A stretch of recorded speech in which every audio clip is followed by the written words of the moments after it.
Short video एक मुझे किसी ने भेजी है, मैंने आपको भी भेजी है, शेयर की है ड्यूरिंग द ब्रेक। और वो उसमें क्लेम ये कर रहे हैं कि जी जो सिस्टम्स क्रैश हुए हैं इंदिरा गांधी एयरपोर्ट पे, उसके बाद जो चेंज ओवर हुआ है, जो सिग्नल का चेंज ओवर हुआ है फ्रीक्वेंसी का, वो आया पाकिस्तान जिंदाबाद। So that is why they are sure कि ये पाकिस्तान ने साइबर अटैक किया। अब क्या करें इस बात का?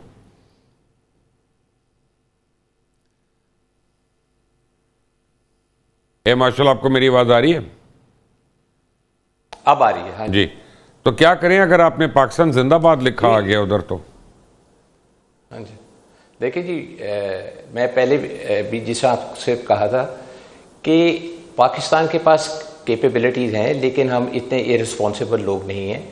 और अगर कोई इन्हीं के बंदे अगर कोई गलत किस्म की शरारत कर रहे हैं, और इनका जिस तरह के मुल्क इस वक्त माहौल है कि जी वो they are looking for an opportunity के कोई वो मस्ती करने की उनको अपॉर्चुनिटी मिले, और स्पेशली अभी जब उनकी एक्सरसाइज भी हो रही है, they are wanting to create a वॉरेस्ट एरिया, सेबर रैटलिंग तो वो वैसे ही कर रहे हैं।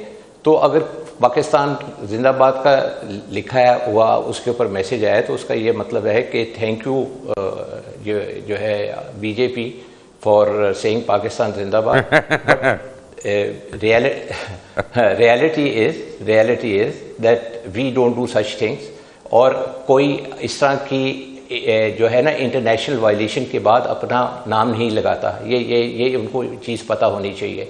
देखें जी, Pakistan air force has immense capabilities. नेस्टैप का दायरा है, आपको मालूम ही है, जिस तरह हमारे चीफ मार्शल ज़हीर अहमद बाबर सिद्धू ने नेस्टैप को डेवलप किया, हमारी डॉक्ट्रिन डेवलप की, मल्टी डोमेन ऑपरेशंस के अंदर हमारा बहुत ज़्यादा जो है कंट्रीब्यूशन है हमारी एयरफोर्स का, और फिर हमने उसको प्रूव किया। लेकिन कभी भी हमने ऐसी कोई हरकत नहीं की जिससे हम जंग के ज़िमरे से निकल के किसी और जो है डोमेन में जाएं।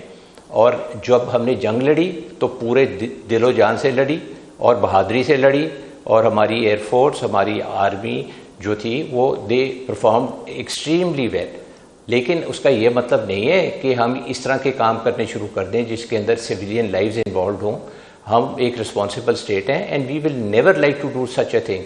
आपका क्या ख्याल है कि we will leave our tracks अगर हम वहाँ पे पेनिट्रेट कर सकते हैं? लेकिन हमने वॉर के दिनों में तो किया था ना, हमने उनका 70% अपना उनका पावर सिस्टम ऑफ कर दिया था। डिक्लेयर है। हाँ जी बिल्कुल। वो आप प्राइम मिनिस्टर हाउस 72 घंटे जनरेटर के ऊपर चलता रहा उनका, वो आपको बुरा भी ना कहें यार क्या कर रहे हैं आप। 72 घंटे जनरेटर पे चला है वो। मैं उस मुल्क में जो है ना तकरीबन 4 साल रहा हूँ। मुझे मालूम है जैसे वो लोग हैं और जिस तरह वो बिहेव करते हैं। चूँकि अभी मैं उस तरह की ज़बान इस्तेमाल नहीं करना चाहता, और मैं अपना लहजा जो है ना शुफ्ता रखना चाह रहा हूँ, तो आप वो कह सकते हैं लेकिन मैं नहीं कहना चाहता। लेकिन एक चीज़ फॉर श्योर है कि पाकिस्तान के पास कैपेबिलिटी है, लेकिन हमने ऐसा कोई काम नहीं किया और ना ही हम करना चाहते हैं।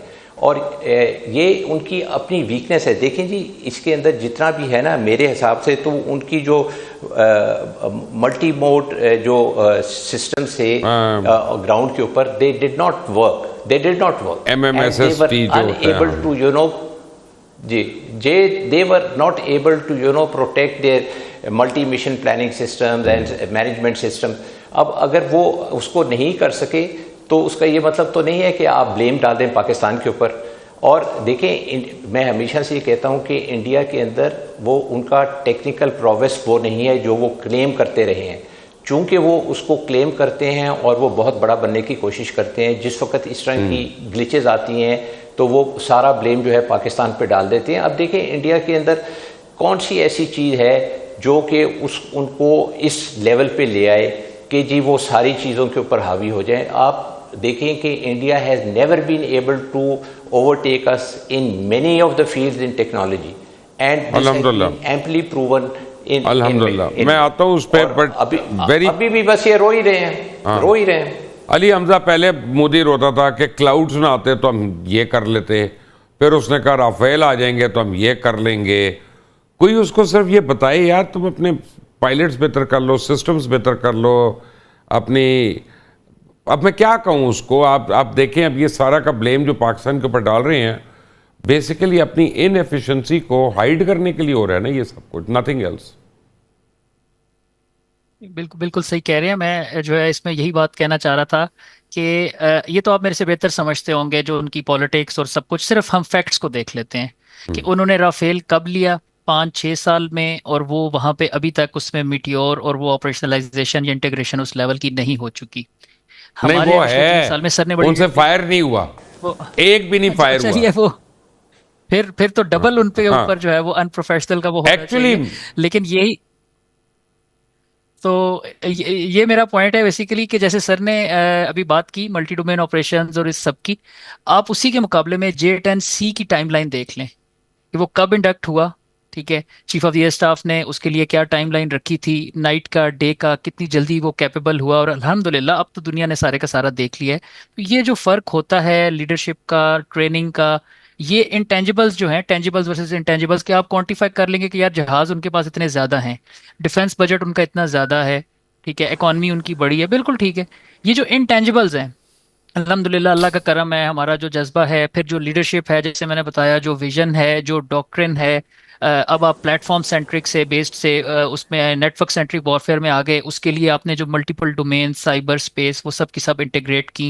And it's not as simple as it sounds. ये पिछले 3 साल की जो सारी की सारी मेहनत है, इसके लिए जो आपको पहले विजन चाहिए, फिर आपने जो रिसोर्सेज, फिर इनको तो इंटीग्रेट करके स्पूफिंग की आपने वजह क्या हो सकती है अली? एक्सरसाइजेस में एम्प्लॉय किया। What is the reason for this spoofing? मैं ये जो मेरा जो अंदाजा है, जैसे एक सर ने बात कर दी कि कैपेबिलिटीज तो अल्हम्दुलिल्लाह स्पूफिंग तो कोई प्रॉब्लम ही नहीं है, जो पाकिस्तान एयरफोर्स की कैपेबिलिटीज हैं वो इससे और नहीं बहुत भाई, ज्यादा अभी हैं। कैसे हुई? तो हमें बस में बताने की, आप लोग अच्छा तो बिल्कुल मैं ऐसे उसमें कहते हैं जो जैसे मेरा अंदाजा इंडियन है वो, एयरफोर्स जो को रिक्शे चला रही है यार। वो ठीक है यार, वो भी एयरफोर्स है, ऐसी भी बात नहीं, टांगे सवारी नहीं है।